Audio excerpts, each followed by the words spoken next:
Hey everybody, welcome back to episode 7 of Penny Cook's Mom's Cookbook, or Comidas de mi Mom.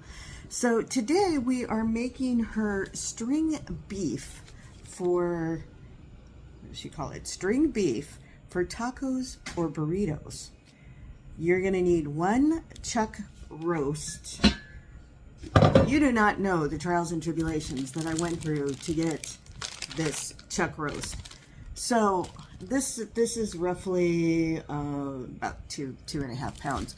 When my mom was putting this cookbook together, beef was super cheap. But nowadays you can't find it for under like, $6 a pound unless you like go to Costco, and it's kind of what I ended up doing. And then I couldn't find just like beef. So this is Angus. I'm actually making this with Angus. Whatever. Okay. So yeah, so you're starting out with roast and 4 or 5 large cloves of garlic. I've got those all cut up here. 1 medium onion cut up. Salt and pepper, our best friends. Salt, pepper. And then last but not least, 2 teaspoons of pickling spice.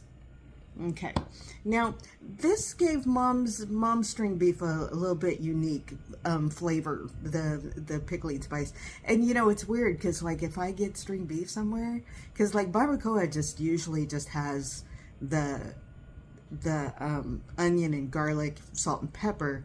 But I kind of miss that like little extra layer of flavor that comes from this pickling spice. But anyways, that's how mom did it. And nowadays, the string beef thing that is like albirria, which is string beef and menudo broth. But hey, whatever floats your boat. So this is interesting because this is the first one. Mom couldn't do a project without dad getting involved. And so in this particular case, this is one that has edits from my father. So anyways, note, do not trim fat or debone, from my dad, the roast. It adds flavor. Put roast into a pot, cover with water, and bring to a boil. Lower heat till scum forms. Clean off scum, add garlic, onion, salt, and pepper. Bring back to a boil. Lower the heat and cook uncovered until meat is tender enough to tear apart with 2 forks. This takes about a couple of hours. Juice should be reduced to about 1/3 by this time. Take meat out of the liquid, save the liquid, tear meat apart, another dad note, debone, debone and return the meat only, dad note, to the liquid. Cook until meat absorbs all the liquid. If you like, you can remove some of the fat before you return meat to liquid, adjust seasonings, and serve. Now, one thing that my mom does not mention, which is what I'm going to do, is I'm going to brown my meat before I add the water. So we got Big Dutchie out. So we are going to be heating up Big Dutchie. We're going to be putting the meat into Big Dutchie. We're going to brown it up a little bit. Then we're going to add our water because that's going to give us a little extra layer of flavor. So I'll be right back. Okay, we want to start out and make sure that Big Dutchie is nice and hot. So one of the ways that you can test it is that put it on for about 3 to 5 minutes, and then you can just sprinkle a little water in there, and if it steams and bubbles, then your pan is nice and hot. So what we're going to do is we're going to wait for that to dissipate, because water and oil are not good friends, and you'll end up with some splashes and maybe a burn or two, like I have many. So what you're going to do is you're just going to put a little bit of olive oil in the bottom of the pan, and you're going to let that heat up just a tiny bit so you can hear it sizzling. And then, you can salt and pepper your roast at this point, but we're following mom's directions, so we're just going to take this big old chunk and we're just going to stick him in there and let him sizzle. So we're just going to let him brown up a little bit, and then we're going to add the water per mom's directions and get this show on the road. Okay, so it's been a few minutes. We've given the beef an opportunity to brown on both sides. So now we're just going to add water. And she says 2 inches above, so we need another bloop of water. And then we'll cook that for a little while and remove the scum. Okay, so we've been simmering for about 5 minutes now. And as you can see, we have this little scummy bit. So we're going to just scrape that off. And I have an interesting point that I need to make.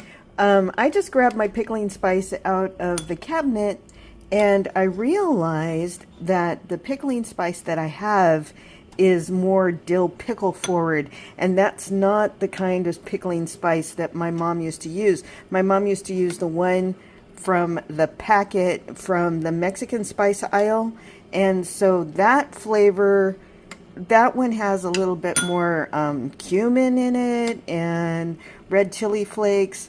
So I went to my cabinet and I just made my own blend.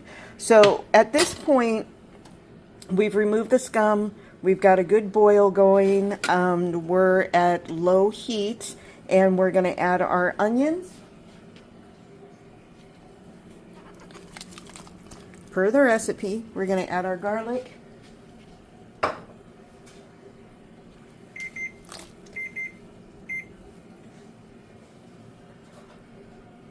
Add our garlic and the salt and pepper and the peppercorns. Now, this is what I ended up doing with the pickling spice. As you can see, there's a chili in there because we want flavor. So there's the pickling spice, a couple of broken up bay leaves. We've got some allspice corns in there, and that's all going to go in there. Give that a little quickie stir. And then we'll add a little salt and pepper, and we'll just let this puppy cook until everything softens up and the meat is ready to tear apart with a couple of forks. So we'll see you in a couple hours. Boy, is this smelling yummy. So as you can see, we've just got everything just kind of cooking low and slow. Just a little simmer going on. It's uncovered. We're just waiting for the liquid to reduce and the meat to soften, which is going to take a couple of hours.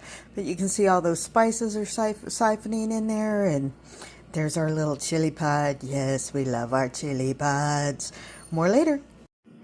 All right, so we're about an hour and a half in, and this meat isn't even beginning to get soft. We have reduced a little bit, but not a lot. So we're just going to keep this simmering until it's where it needs to be. It's not even close. So anyways, we'll see you in a little bit. Okay, so I had a bunch of things to do. So what I ended up doing was I put the lid on and I put it in the oven at 250 degrees for forever. So the meat, as you can see, is just super, super fork tender. So what I'm going to do is I'm going to shred this meat, and then I'm going to put the pot on simmer, and I'm going to let the shredded meat absorb all of the liquid, and then we're going to have Mom's string beef for tacos. So I'll shred this up and I'll show you how that all looks. Alrighty. So as you can see, the liquid is almost completely absorbed. What I did was, what I should have done was taken the meat out and gotten all of the seeds out, you know, like these big peppercorns and stuff. So I've been kind of picking them out as I've been stirring, because it can be a little unpleasant when somebody bites into something like a peppercorn or an allspice. Those can get a little nasty. But that's it. That is how the string beef is. Mom used to put these in corn tortillas and fry up the corn tortillas and make little tacos. We've used these in burritos. I've used it the next day if there's any leftovers, which is rare. But if there's leftovers, you can make it into machaca by adding a little bit of eggs and serve that up for breakfast. And as you can see, almost all of the moisture is gone. So when the moisture is gone, this stuff is ready. And that's it. That is Mom's string beef for tacos or burritos. Oh, where's that allspice? Yeah, get that puppy out of there. Yeah, so anyways, so that's it for today, and I hope you like this recipe. I will tell you, this is one of those recipes where I actually learned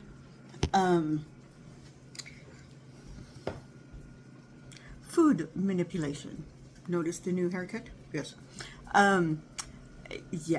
That's a story. But anyways, so my dad had really bad teeth, and he loved Mom's tacos. So she would make this beef, she'd put it in a corn tortilla, she'd put a toothpick through the corn tortilla, and then she would fry them. But knowing that Dad couldn't really chew very well because he had, this bad teeth, Mom would only soft fry. So just, a little bit, just to get a little crispy, but, like not hard crunch. But if Mom was mad at Dad, she would make these tacos, and she would cook those tacos hard. And she knew, and she did it on purpose. So, even though my sainted mother, God rest your soul, we love you, we miss you. But, yeah, Mom, yep, she had a wicked side just like me. Anyway, so that's it for today. I hope you enjoyed this tutorial of, how to make string beef for tacos. And then, what are we doing next week? I don't know. What are we doing? So next week, we're making Mom's salad dressing, vinegar and oil. It's interesting. This is another very interesting story. So until next week, don't forget, I love you. Ta-ta for now.